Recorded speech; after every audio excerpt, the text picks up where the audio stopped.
बिस्मिल्लाहिर्रहमानिर्रहीम। ये student subject verb agreement हमारा टॉपिक और रूल नंबर 37 पे हम आज बात करेंगे।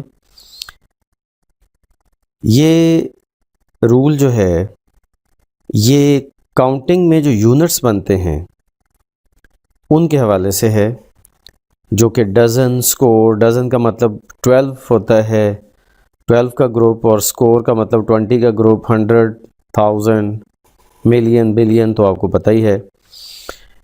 तो कॉन्सेप्ट क्या है कि अगर ये वर्ड्स डज़न वगैरह अगर ये वर्ड न्यूमरल्स के साथ आएंगे, अगर ये वर्ड न्यूमरल्स के साथ आएंगे यानी कि 1 2 3 4 5 6 7 8 इस तरह करके नंबर्स के साथ आएंगे तो हम इनको सिंगुलर लिखेंगे, यानी कि डजन्स नहीं होगा, डज़न होगा।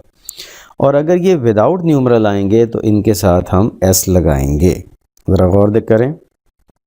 अली गेव मी 500 रुपीज़, तो 5 के बाद हंड्रेड्स नहीं आया, 500 ही है।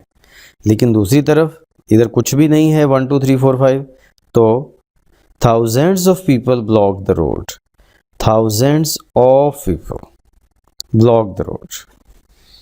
तो थाउजेंड्स एस के साथ आया क्योंकि इधर न्यूमरल नहीं है। ऐसे ही देख लें, hundreds of people came to the meeting, इसमें भी 100 के साथ एस आ गया क्योंकि उससे पहले कोई भी न्यूमरल नहीं है। ये एक बेसिक रूल है, आपने याद रख लेना है। That's it for today. अल्लाह हाफ़िज़।